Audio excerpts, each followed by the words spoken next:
Bismillahirrahmanirrahim. Assalamualaikum warahmatullahi wabarakatuh. Alhamdulillah wassalatu wassalamu ala nabiyina Muhammad sallallahu alaihi wasallam wa ala alihi wa ashabihi wa man tabi'ahu ila ihsani ila yaumiddin. Amma ba'd. Alhamdulillah, sebelumnya saya akan memperkenalkan diri. Nama saya adalah Arsyad Shodiq Ba'abdu. Saya lahir di kota Madiun tanggal 16 September 1989. Status saya di sini sebagai mahasiswa di Madinah Al-Munawwarah, yaitu di Universitas Islamiyah Madinah. Alhamdulillah, selama 2 tahun berjalan ini saya mengemban dan saya duduk di bangku kuliah untuk mendalami ilmu syar'i. Sebelumnya saya juga telah menamatkan sekolah saya selama 9 tahun di Madiun. Selama 6 tahun saya belajar di Madrasah Ibtidaiyah dan 3 tahun saya belajar di Sekolah Menengah Pertama Negeri 5 Madiun. Selanjutnya setelah saya tamat dari SMP, saya melanjutkan pendidikan saya untuk mendalami ilmu syar'i, belajar ilmu syar'i Islam di Pondok Modern Darussalam Gontor selama 4 tahun. Setelah saya tamat dari Pondok Modern Darussalam Gontor, saya diterima di Madinah Munawwarah ini, yaitu tepatnya di Al-Jami'ah Al-Islamiyah bil Madinah Munawwarah. Alhamdulillah, selama kurang lebih 1,5 tahun ini saya mendalami dan menjalani kuliah di Madinah ini. Saya menemukan beberapa keutamaan untuk tinggal di Madinah Rasulullah SAW. Tepatnya Madinah Al-Munawwarah ini adalah tempatnya awal mula tempat Nabi kita Muhammad SAW berhijrah dari kota Makkah Al-Mukarramah menuju ke Madinah Al-Munawwarah. Beliau dan para kaum muhajirin berangkat dari kota Makkah Al-Mukarramah, berhijrah dari Makkah menuju ke Madinah Al-Munawwarah. Dan disinilah kaum muhajirin bertemu dengan kaum Ansar. Subhanallah. Di Madinah ini pula Allah Subhanahu wa taala mengutus malaikat Jibril untuk menyampaikan suatu wahyu kepada Nabi kita Muhammad sallallahu alaihi wasallam. Maka dari sinilah Nabi Muhammad SAW diutus pula oleh Allah Subhanahu Wa Taala untuk menyampaikan wahyunya kepada umat Nabi Muhammad SAW. Di Madinah inilah beliau berdakwah, membawa umatnya menuju jalan yang diridhai Allah Subhanahu Wa Taala. Jamaah yang dirahmati Allah Subhanahu Wa Taala, selama 2 tahun kurang lebih saya ini berada di Madinah ini. Alhamdulillah, saya berada di Universitas Islamiyah Madinah yang berdiri pada tahun 1912 Hijriah, tepatnya saat Malik Saud bin Abdul Aziz menjabat sebagai raja di Saudi Arabia ini. Beliau pada zaman beliau sangat banyak sekali madrasah dan jamiah didirikan, khususnya Jamiah Islamiyah bil Madinah Munawwarah ini. Di dalamnya terdapat kurang lebih sekitar 8.000 mahasiswa, terdiri dari 160 negara. Di dalamnya di antaranya juga negara kita, negara bumi pertiwi Indonesia, yang berjumlah sekitar 389 mahasiswa, yang mana sekitar 359 mahasiswa mereka menjalani program sarjana dan sisanya 30 mahasiswa mereka menjalani program pasca sarjana.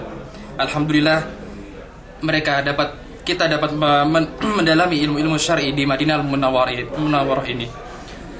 Universitas Indonesia menyediakan 5 fakultas, di antaranya yang pertama adalah Fakultas Al-Quran, Fakultas Hadis, Fakultas Usuluddin dan Dakwah, Fakultas Bahasa Arab, dan Fakultas Syariah. Alhamdulillah, banyak sekali teman-teman kita, mahasiswa Indonesia sangat gembira sekali, sangat bersyukur sekali bahwasanya Allah Subhanahu wa taala memberi kita nikmat dan kesempatan, kesehatan dan rezeki untuk dapat mengemban ilmu syar'i, khususnya di Madinah Al-Munawwarah ini. Di samping itu pula Rasulullah SAW juga menyarankan kepada kaumnya, kepada umatnya untuk mendalami ilmu syar'i, sebagaimana beliau katakan dalam hadisnya, kami juga bisa mempelajari sunnah Rasulullah SAW dalam kuliah, dan kita juga dapat melaksanakan apa yang diperintahkan oleh Rasulullah SAW, khususnya untuk menjalankan dan menerapkan sunnah-sunnah beliau di kota Madinah tercinta ini. Alhamdulillah wa syukurillah. Di samping itu pula kami juga berterima kasih dan bersyukur kepada Allah Subhanahu wa taala atas banyaknya jumlah jamaah umrah dari waktu ke waktu, dari hari ke hari dan dari bulan ke bulan. Semakin bertambahnya jamaah umrah berdatangan dari Indonesia menuju Madinah Munawwarah untuk melaksanakan umrah. Alhamdulillah, kita bersyukur juga mereka dapat menyisihkan waktu mereka, rezeki mereka untuk senantiasa melaksanakan sunnah dan kewajiban mereka, yang dimana Allah Subhanahu wa taala berfirman dalam surat Al-Baqarah ayat 196 yang artinya dan sempurnakanlah ibadah umrah dan haji karena Allah Subhanahu wa taala. Surat Al-Baqarah. Dan begitu pula Nabi kita Muhammad SAW bersabda dalam hadisnya yang diriwayatkan oleh Abi Hurairah radhiyallahu anhu, yang diriwayatkan oleh Abi Hurairah bahwasanya Rasulullah SAW bersabda, ibadah umrah dari satu ibadah umrah ke ibadah umrah lain tidak ada pahala kecuali dosa-dosa kita terhapuskan, dan tiada pahala bagi haji yang mabrur kecuali di dalamnya dia mendapatkan surga. Hadis ini diriwayatkan oleh dari Abi Hurairah, diriwayatkan oleh Al-Imam Bukhari dan Muslim rahimahumullah. Alhamdulillahirabbil alamin. Di samping itu pula kita sebagai mahasiswa Indonesia dapat senantiasa selalu mendapatkan keutamaan untuk tinggal di Madinah Munawwarah ini. Keutamaan ditinggal di Madinah Munawwarah ini sangat banyak sekali dan sangat bisa sekali kita peroleh sebagaimana kita tinggal di Madinah Munawwarah.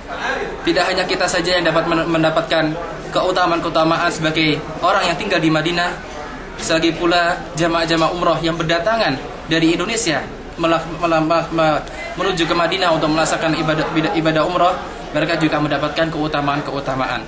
Alhamdulillah, kita juga bersyukur semoga hari demi hari ke depan jamaah umrah kaum muslimin dari Indonesia senantiasa mereka menyempatkan waktunya untuk melaksanakan sunnah Rasulullah SAW ini.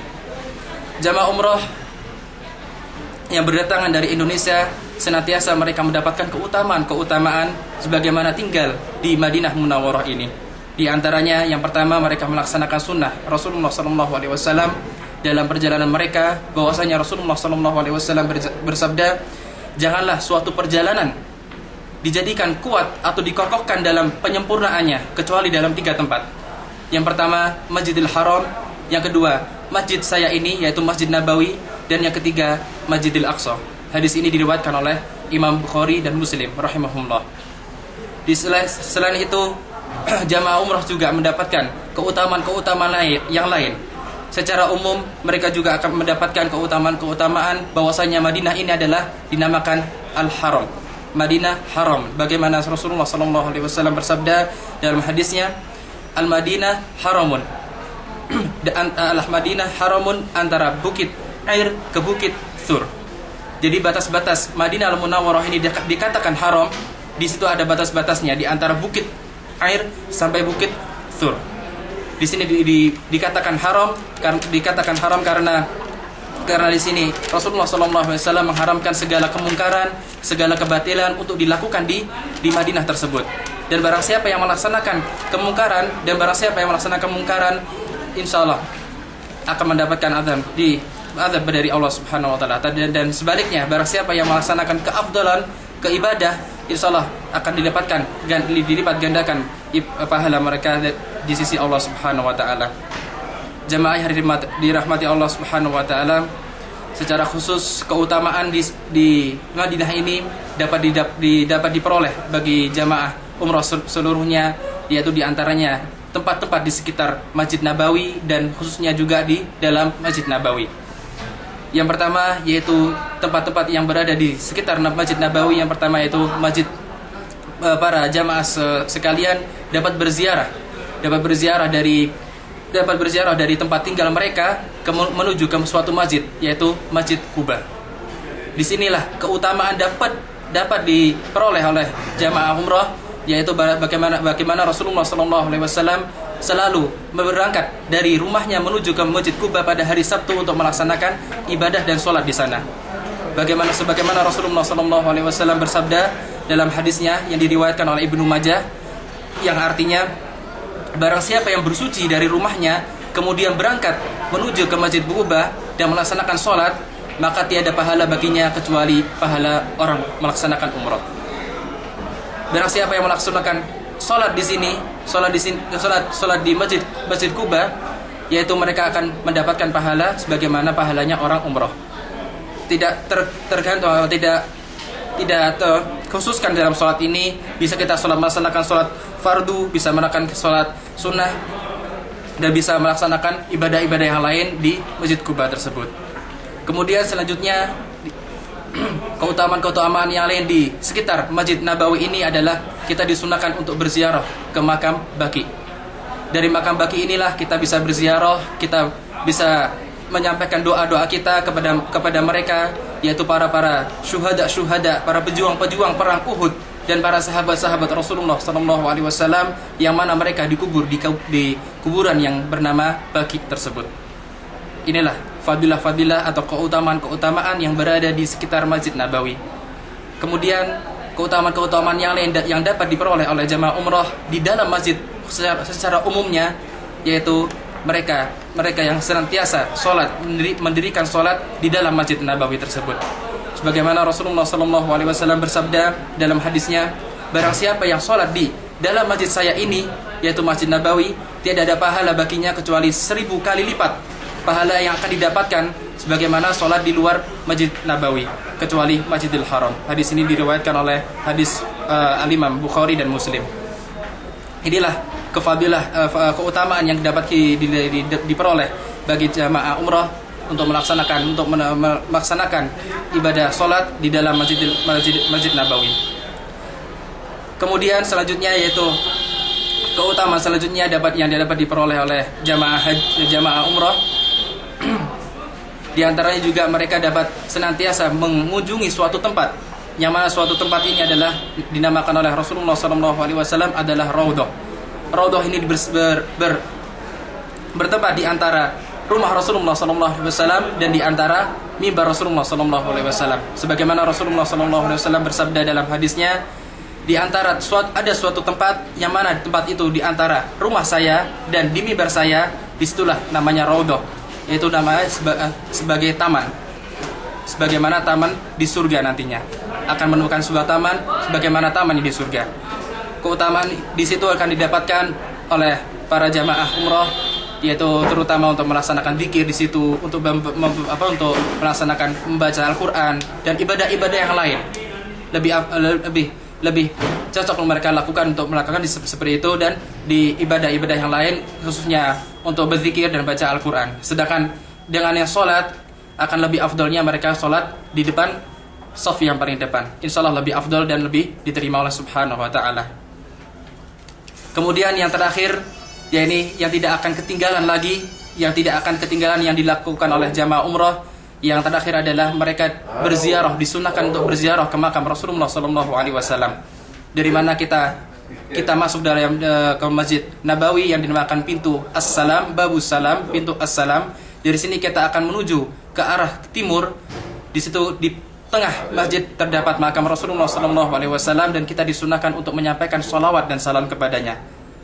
Di samping itu pula, di samping makam Rasulullah terdapat makam sahabat yang mulia, yaitu Abu Bakar dan Umar bin Khattab radhiyallahu anhuma, yang disunahkan pula bagi jamaah umrah untuk menyampaikan salam kepadanya. Semoga mereka diterima dan mendapat ridha Allah Subhanahu wa Ta'ala. Mungkin cukup sekian yang dapat saya sampaikan. Kurang lebihnya saya mohon maaf bila ada kesalahan, dan saya mewakili mahasiswa Indonesia yang belajar dan mengemban ilmu syar'i di universitas ini memohon doa kepada jamaah sekalian. Semoga Allah Subhanahu wa Ta'ala senantiasa memberikan kita kemudahan dan kesehatan dan rezeki untuk dapat mengemban dan mempelajari ilmu syar'i, dan insyaallah diberi kemudahan pula untuk membawanya ke negeri Bumi Pertiwi Indonesia tercinta ini, dan dapat pula mendakwahkan dan mengajarkan kepada umat Indonesia semuanya. Kami juga mohon maaf bila ada kesalahan. Semoga Allah Subhanahu wa Ta'ala memberikan taufik serta hidayah kepada jamaah sekalian, kepada umat Islam semuanya. Akhirul kalam, subhanakallahumma wa bihamdika asyhadu an la ilaha illa anta astaghfiruka wa atubu ilaik. Assalamualaikum warahmatullahi wabarakatuh.